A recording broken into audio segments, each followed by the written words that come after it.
Hi everyone, welcome back to my channel. It's your girl, Michaela Copeland here.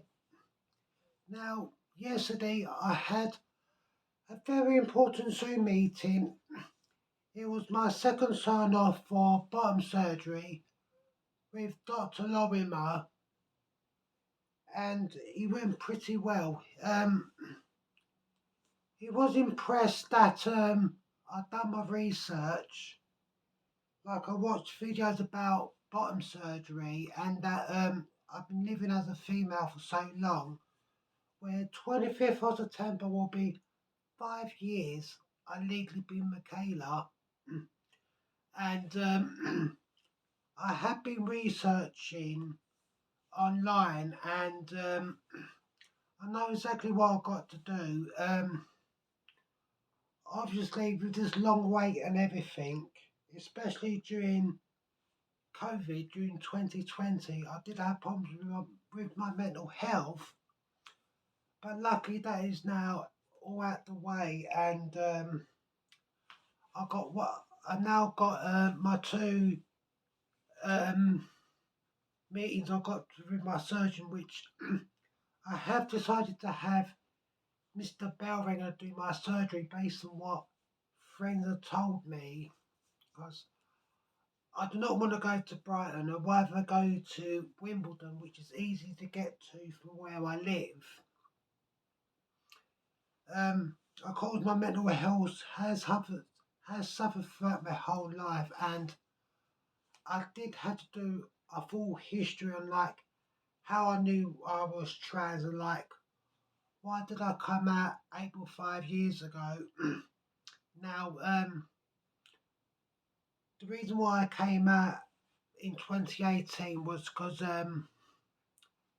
back when I was a kid, back when I was 6, 7, I thought I was the only one because I was born in 87, so I grew up during the 90s and we did have Section 28 in force, and I honestly thought that I was the only one. And by year 2000, when I started going through puberty, which is a bit later than average, I was coming up the full, I was about 13 and a half when I started going through puberty, which, as you can imagine, for any other trans person is hell. And um, throughout school, I only associated with the girls, and I didn't used to wear my sister's clothes. Like me and my younger brother were in the Beavers, and my sister was in the Brownies. I used to wear her Brownies uniform, and I used to wear her clothes growing up, paint my nails and everything. And in 2018, I felt strong enough to come out.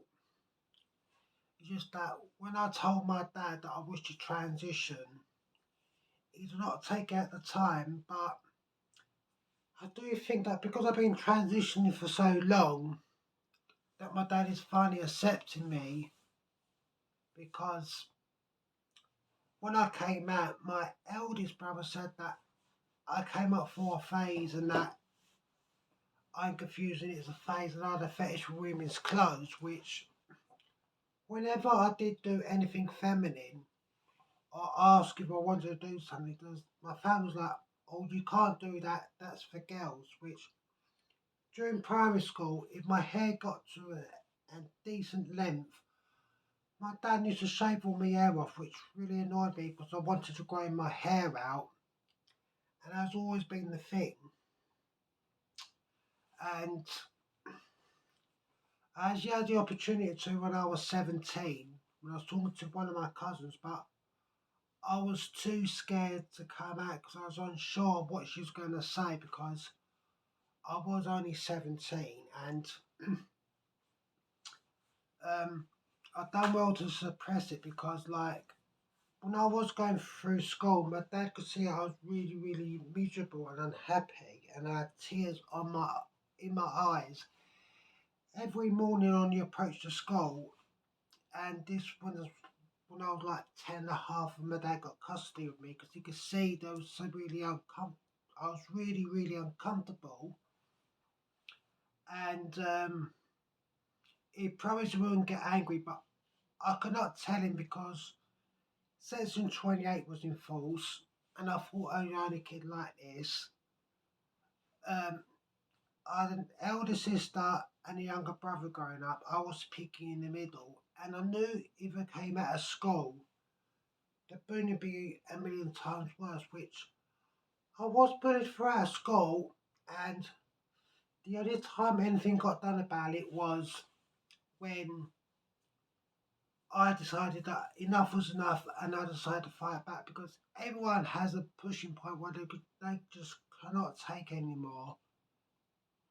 And I do remember on 25th of September 2018 when I legally changed my name and became, at the time, Michaela Morgan.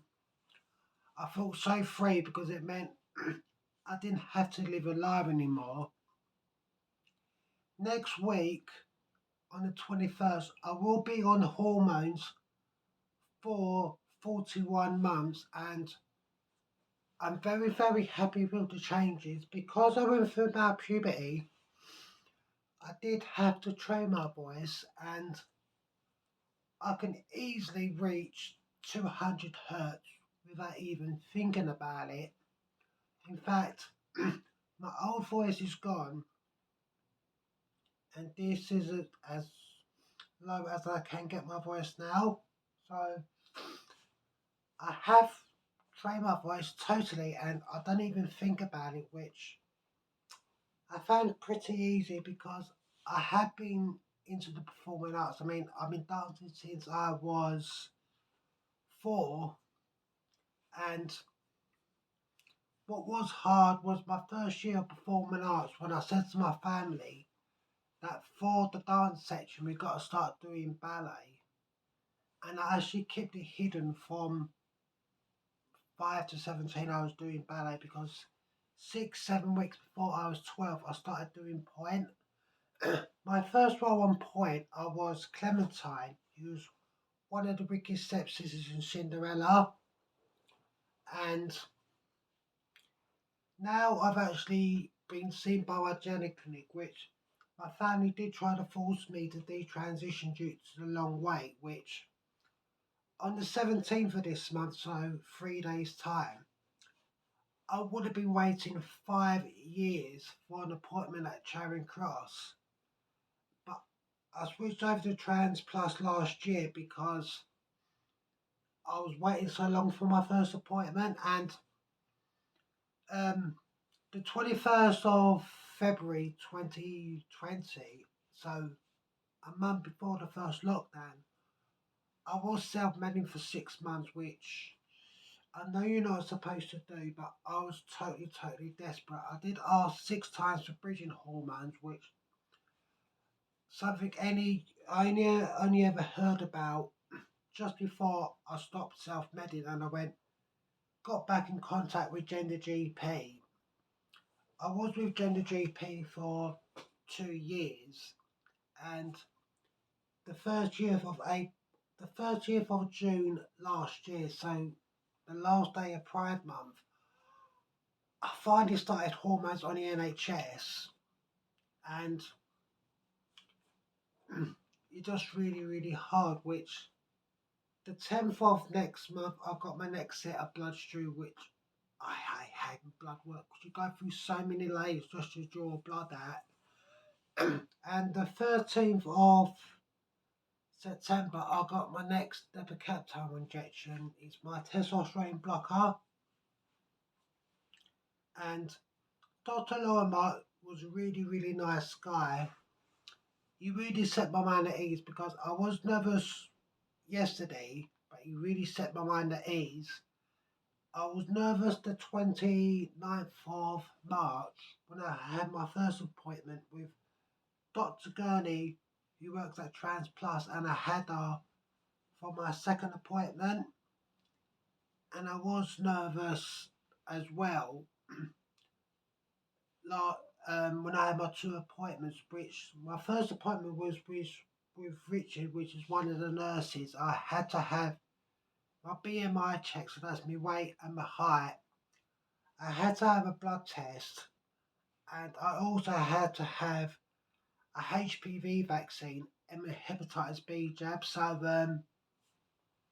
yeah, I had to be brave because tattoos are totally fine because it's just on your epidermis layer of your skin, whereas blood working injections or vaccines or whatever you go through so many layers.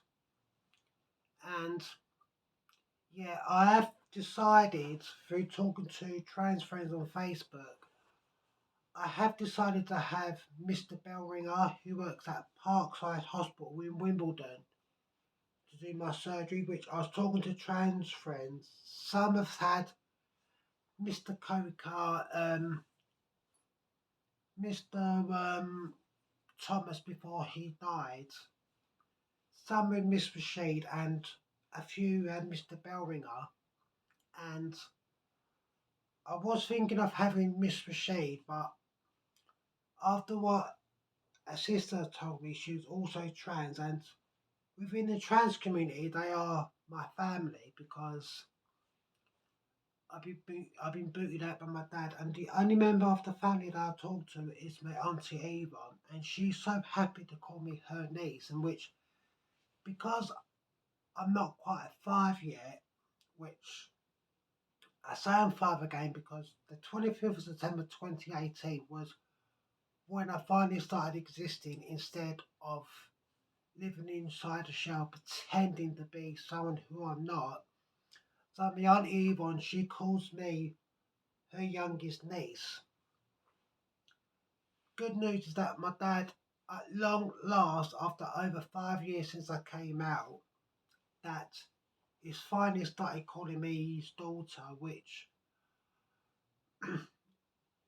I, he probably won't do it for me, but I would love him to come down to Parkside Hospital in Wimbledon to see me when I'm recovering because he has done it for my eldest brother, and he allows my younger brother to stay over after everything that he has done, which I'm not getting into, which it took me so much to come up because I did try coming up when I was 8 and my mum beat the holy hell out of me, and I then boyfriend was making gay slurs towards me, which I am actually bi, but I prefer women because with guys, I don't know who's a creep.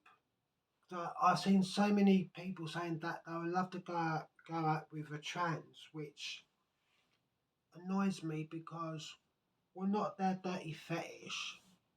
We are women and we have real feelings, just like any other girl.